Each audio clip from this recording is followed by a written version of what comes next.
ሰላም ጤና ይስጥልን። እንዴት አላችሁ? ጸጋዬ አሰፋ ነኝ ከመለቅ የትዳር ማማከርና ማሰልጠኛ ማዕከል። እንግዲህ ሰሞኑን ትንሽ ጠፋ ብለናል። ጠፋ ያለበትን ደግሞ የተወሰናችሁት ታውቃላችሁ ብዬ አስባለሁ። አቶ አሰፋ ቸርነት ከአባታቸው ከአቶ ቸርነት ወልደ ጊዮርጊስ ከእናታቸው ከወይዘሮ ታለማው ባንጃው በ1919 ዓመተ ምህረት ነሐሴ 13 በበዲ ቀበሌ ገበሬ ማህበር ተወለዱ። አቶ አሰፋ ቸርነት ጨዋ፣ አዋቂ፣ ሁሉን አክባሪ፣ ሁሉን እኩል በማየት ሰላምታ የሚሰጡ የሀገር ሽማግሌ፣ አስታራቂ፣ መካሪ አባት ናቸው። አሳድገውኛል። ቁልፊ አርካቃ በቁልፊ ዱብይላል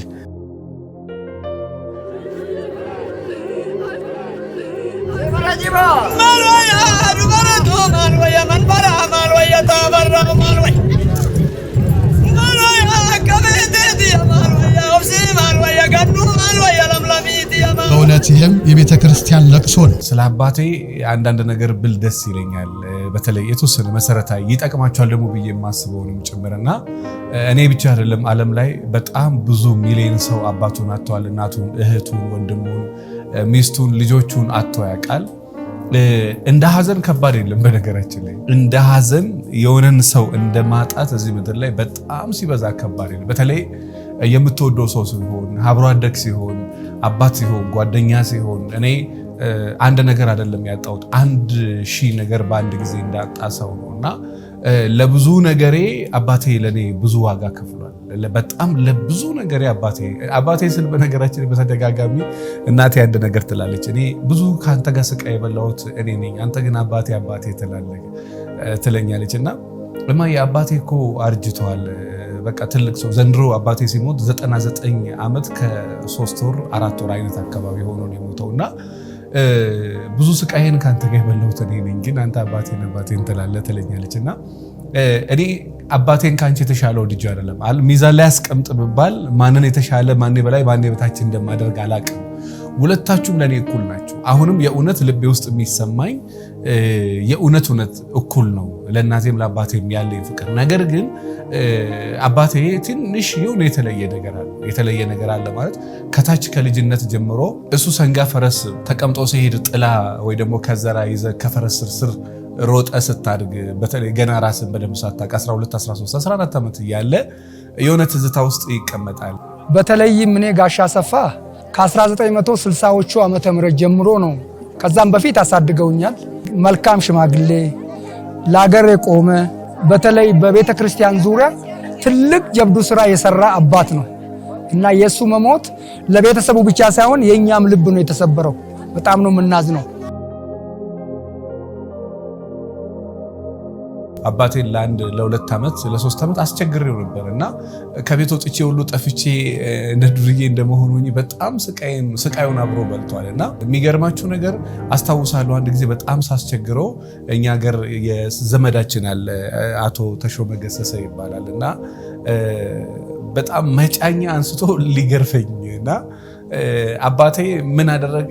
አስፈራርቶ እንዲገርፈኝ ከዛ ነው ዋስ ሆኖ ደግሞ ራሱ እንዳልገረፍ ይፈልጋል እንድስተካከል ደግሞ ራሱ እንትን ይላልና ዋስ ሆኖም ራሱ ነው። ከዛ በኋላም ሁለተኛ ጊዜም ድጋሜ ጠፋውና ድጋሜ ተገኘውና የመጨረሻ ቃል በህይወቴ ከዛ በኋላ ሌላ ሰው የሆንኩት ከዛ በኋላ እና ድጋሜ በቃ አንተ የምትታረም ሰው አይደለም ብሎ የአባቴ ጓደኛም ዘመድም ጋሽ ተሾመ ገሰሰ የሚባለው ሊመታኝ ሊደበድበኝ ልክ ሲል አስታውሳለሁ። ዋስክ ማን ነው? አባትን ዋስ ጠርተ ነበር ድጋሜ ያጠፋ ልክ ሲለኝ ዋሴ እግዚአብሔር ነው ብያለሁ። ሀገራችን ያለ ታቦት ጊዮርጊስ ነውና ዋሴ ጊዮርጊስ ነው ብያለሁና ከዛ በኋላ ድጋሜ ውጭ አላደርኩም። ድጋሜ በቃ ጥፋት የሚባል ነገር በቃ ዱርዬነት፣ በጣም ማመጽ፣ ከቤት አንዳንዴ መጥፋት ያችን 3 ዓመት በጣም ስቃይ ያበላሁትን ከዛ በኋላ በቃ ፈጽሞ ተውኩኝ። እስከ ዛሬዋ ጊዜ ድረስ በቃ እንደተጨነኩለት እንደወደድኩት እንዳከበርኩት ነው። በጣም የሚገርመኝን እኔ ከራሴ አንድ ነገር ከጠቀማችሁ አንድ ነገር ልንገራችሁ። አባቴን ይሄን ሁሉ ዓመት እኔ ዘንድሮ እንግዲህ 35 36 አይነት አካባቢ ነኝ ያለሁት እድሜ አንድ ቀን በዚህ ሁሉ ዓመት አንተ ብዬው አላውቅም። ታናናሾቼ አባቴ አንተ ብለውት ያውቃሉ። እንደ ጉራ ለማውራት አይደለም አምሹር ይጠቅማቸዋል ብዬ ስለማስብና አንተ ብዬው አላውቅም። አባባን አንተ ብዬ እንጂ አባባን አንተ ብዬው አላውቅም አባቴ እና የእውነት በጣም ትጠቀሙበታላችሁ። ዛሬ በተለይ አባት በህይወት ያላችሁ ሰዎች ወይ ደግሞ እናት በህይወት ያላችሁ ሰዎች የሆነ ሰው አጠገባችሁ ያለ ሰው የሆነ ያህል ጊዜ እኔ አሁን ከዛሬ 3 ሳምንት በፊት አባቴ በህይወት ነበረ። ሪካርዶ አለ፣ አውርቼዋለሁ፣ በአካልም አግኝቼዋለሁ። በጣም ሰላም ነበር። በጣም ሲበዛ በቃ በትንሽ ጊዜ ነው በቃ ፈጠን አድርጎ በሞት ያጣሁትና ማመን እስከሚከብደኝ ድረስና በዛ ሁሉ ዓመት አንቱ እንጂ አንተ ብዬው አላውቅም እና እንዴት እንደምኮራበት እና እንደዚህ ብዬ ባይወራም እግሩን አጥቤያለሁ ብዬ አስባለሁ። እንደሚፈልገው የአባቴን ስም ለማስጠራት የሆነ ያሮጫለሁ ብዬ አስባለሁ። ለዚህ ድርጅት የሆነ ጊዜ እኔ በልጅነት አባቴ የሆነ መሬት ልሸጥ አባባ ይሄን መሬት ለምን ትሸጣላችሁ? ለማን ብዬ ነው ማልሸጠው ብዬ በቁጣ ሲናገር አይታወቅም የእግዚአብሔር ነገር ብዬው ከ15 ዓመት በኋላ እኔ አድጌ ያንን መሬት ከአባቴ ገዝቼዋለሁ እና ይሄ ድርጅት ትንሽ የተወሰነ ሲንገጫገጭብኝ ያንን ቤት ሸጬዋለሁ። ቃሌ ላለመሸጥ ነው። ለአባቴ ግን አባዬ የከፈትኩት ድርጅት እንደጠበቅኩት አልሆነልኝም እና ገና ኢንቨስት ይፈልጋልና ነገ እጠቀማለሁ ኢንቨስት ላደርግ ስለው በጣም የሚገርመኝ እኔ በህይወት ያው ጓደኛ የለኝም። የእውነት ይሄ ሁሉ ሚሊዮን ሰው ሚዲያ ላይ ያወቀኝ ጓደኛ የለኝም። አሉኝ የተወሰነ መላቸው የተወሰነ ሰዎች አሉ፣ ትንሽ ሰዎች አሉ። በዛ ደረጃ ግን ይሄ በጅጊ የሚሄድ አይነት ሰው አለ። ጓደኛም አማካሪም አባትም ወንድምም በጣም ብዙ ነገር አባት የ100 ዓመት ኤክስፕሪየንስ ነው እንግዲህ ያለው አስቡትና እድሜያቸው ለትምህርት ሲደርስ በ1929 ዓመተ ምህረት በበዲ ወይም በጭባ ቅዱስ ሚካኤል ቤተክርስቲያን የቄስ ትምህርት ቤት ገብተው በንቃትና በትጋት ትምህርታቸውን በመከታተል ከፊደል እስከ ግዕዝ ንባብ፣ ውዳሴ ማርያም፣ መልከ ማርያም፣ መልካ ኢየሱስ፣ መልካ ሚካኤልና መዝሙረ ዳዊትን ጨርሰው የድቁና ማዕረግ በወቅቱ ከነበሩ ጳጳስ ተቀብለው ከ1930 እስከ 1936 ዓመተ ምህረት በዲ ቅዱስ ሚካኤል ቤተክርስቲያን በድቁና አገልግለዋል። አንድን ነገር ስትነግረው በቃ በሺህ መንገድ ነው የሚነግረው። ያ ነገር በጣም ነው የጠቀመኝ።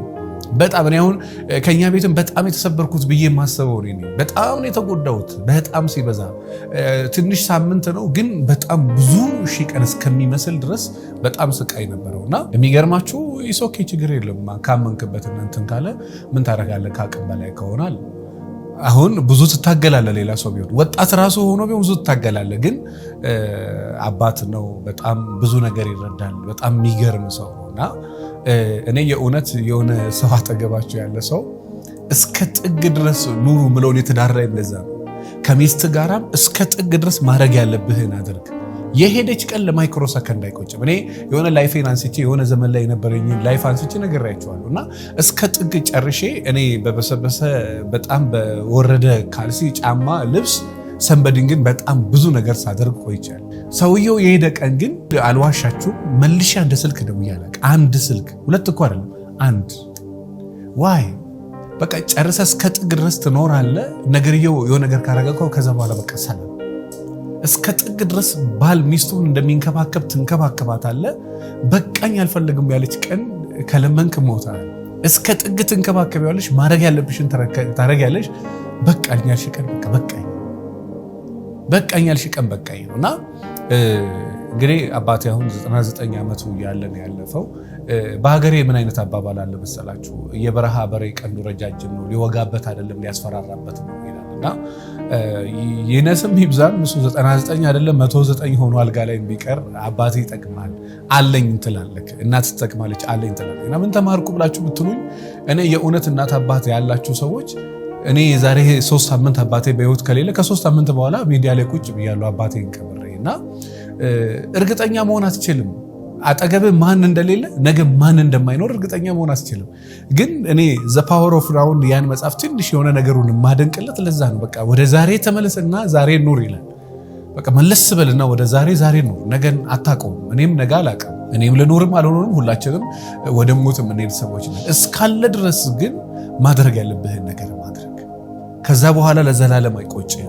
ጋሽ አሰፋን አባ ብያ ሆረቱ አባ ቤተሰብ ሆረቱ ቤተሰብ ብቻ ምት ኢጃ በቆጂት አማጋ ዱቲ ጋሽ አሰፋ ሙኒ ቶኮ ጥቃን እንጀራ ሙኒ ቶኮ ጉዳን እንጀራ ጋራቱ ኑሩ አገረጋለ ማለ አባ ብያ አባን ቤተሰብ ሳኒ ብቻ ምት አባ ዋሁን ዳኒኩ ቁልፊ አርካ ቀባ ቁልፊ ዱብላል ቁልፊ አርካ ቀባ ጀቹ ማልኒ ዳን ዱብኒኩ አዋና ቶኮ ጩቡን ቀቡ abaareen qabu gizee xibqinnaa isaatis nama tokko dhaabbatee raawwate fuula ittiin butu haqqanyaadha haqqanyaa abbaa biyya kanaa abbaa ቤተሰባ abbaa leemu waradaa boqojjiititti ija biyyaati እንደ አባት እግሩን አጥበ ከሆነ አጥባለሁ ያጥብያለሁ እንደ አባት ተንከባው ተንከባክብያለሁ አንድ ጥርስ ለማስነቀር ከአርሲ ቦቆጂ አዳማን ጥቼ እቺ ትንሽ እኮ እዛ ከተማ መደረግ የሚችል ሲል ለምን በልብ ውስጥ ክብር ስላለ ሲታመም አበረታመ በቃ ምችሎን ያህል ተጨንቃለ እሱም በዛ ደረጃ ሰው ማስቸገር የሚፈልግ አይነት ሰው አይደለም የሚያውቁት ያውቁታልና ዞሮ ዞሮ ምን ተማርክ ብላችሁ ብትሉኝ የኡነት እናት አባት ያላችሁ ሰዎች ያለ ጊዜ አሁን ጀስ እናትን መንከባከብ እንደሚገባ ተንከባከብ ፍቅር መስጠት እንደሚገባ ፍቅር ሰጥ ለወንድምሽ ፍቅር መስጠት እንደሚገባ ይሰጪ ለአባት ፍቅር መስጠት እንደሚገባ ሰጥ ለእናትህም ለእህትህም ሚስትም ከሆንሽ ለባለቤትሽ አጠገብሽ ያለው አሁን ብቻ ነው ልክ ከዚህ ጭነት ጭኖ ወጥቶ ሲመለስ ባለቤቷ ከዚህ ቻው ብላ እቃ ምግብ ሰርታ ተካው ያድርጋ ቂጣ ሳይቀር የደረቀ ቂጣ ለ3 ቀን 4 ቀን ይወጣል ብላ ከምራ ቆራርጣ ምናም ብላ ሰጣው ከ2 ቀን በኋላ ቤቷ ሬሳ መጥቶ ያቀር ስለዚህ አሁን ያላችሁ ሰዎች የምታውቁ አሁን ነገን ብዙ ያናል እርግጠኛ አይደለም ያለ አማራጭ እስካለ ድረስ ግን ለህሊና የማይቆጨኝ ነገር አድርገና አንድ ደግሞ የጠቀመኝ ነገር ልንገራችሁ አባቴ ታሞ ሆስፒታል እያለ ምናልባት ቪዲዮውን እዚህ ጋር አስቀምጥላችኋለሁ በጣም አደገኛ ህመም ነበረብኝ እና 7ቱን ቀን እየተሰቃየው ነው አባቴን ያስተማርኩት በነገራችን ላይ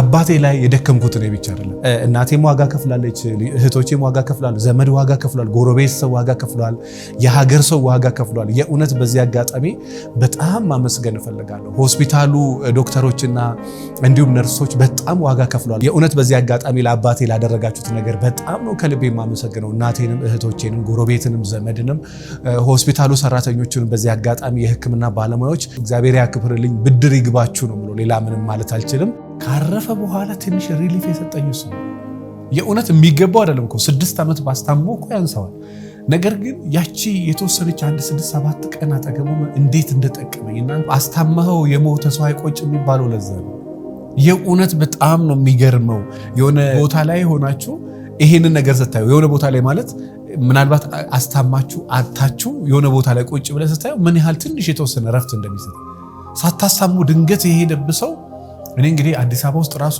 በመቶ ሺዎች የሚቆጠሩ ሰዎች እናት አጥተዋል አባት እህት ወንድም ልጅ እንኳን ቀብረዋል ልጅ እንግዲህ የ9 ዓመት ልጅን ከመቅበር በላይ ልጄ ማለትና አባቴ እኮ ሰማይና ምድር ይለያልና ትንሽ ሰላም የሰጠኝ እሱ በሚችለው አቅም እና ከዛ በኋላ ደግሞ ያው ማረግ ያለብኝን ማረግ ብዬ አስባለሁ ኤኒዌይስ እኔ ብቻ አይደለም አባት ያጣሁት በሚሊዮን የሚቆጠር ሰው ዓለም ላይ አባት ያጣል እናት እህት ወንድም ያጣል አጋነንከው ብላችሁ ሊሆን ይችላል እዛም አንድ ሰው ምን አለ እንዴ አንተ ጸጉር ምንድነው እንደ ድሮ አዘንክ እንደ ድሮ አይደለም እኔ አንገቴን በቆረጥልትስ እኔና እሱ ነው የምናውቀው ጸጉር የሚያድግ ነገር ነው የማያድግስ ነገር አድርገኝ ይሄ በጣም ተራ ነገር ነው ለሱ ከሚሆን አንፃርና በዚህ ደረጃ አትዘን እንዲሆነው በቃ እድሜው ነው ይበቃዋል አንድ አመትም ቢሰነብት ላንተ ነው